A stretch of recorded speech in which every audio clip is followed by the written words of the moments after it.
2026 පළවෙනි මාසේ 12 වෙනි දින වැලිකන්ද පොලිස් ස්ථානයේ පොලිස් නිලධාරීන් විසින් තවත් අනීතික ඝාතනයක් සිද්ධියක් සම්බන්ධව අද අපි සිරකරු අයිතිවාසිකම් සුරැකීම කමිටුව හැටියට අපි මැදිහත් වෙන්න පොළොන්නරුව අධිකරණයට පැමිණියා.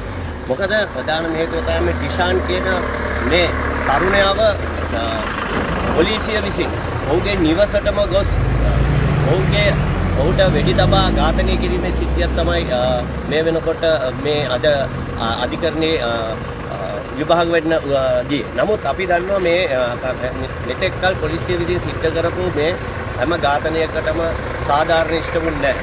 මොකද ඒ හැම ඝාතනයක්ම අද වැහිලා ගියා.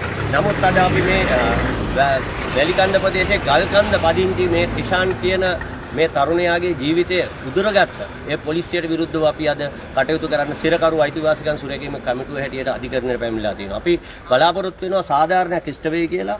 මොකද දිගින් දිගටම පහුගිය කාලේ පුරාවටම අපි දැක්කා පොලිසිය අනීතික විදියට මිනිස් ඝාතන සිද්ධ කරමින් ජීවිත බිලිගත්තා.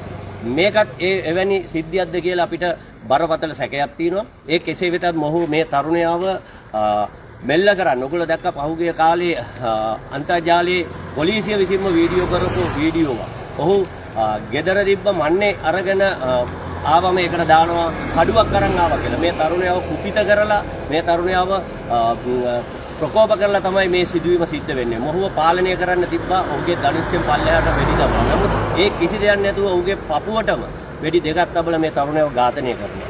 ඒ වෙනුවෙන් සිරකරු අයිතිවාසිකම් සුරැකීමේ කමිටුව හැටියට අපි මේ සාධාරණේ ඉෂ්ට කරන්න අපි බැඳිලා ඉන්නවා. ඒ වෙනුවෙන් අපේ නීතිඥ මාතෘ අද මෙම අධිකරණයට පැමිණිලා සාධාරණ වෙනුවෙන් සටන් කරන්න අපි ඉඩ ගන්නවා.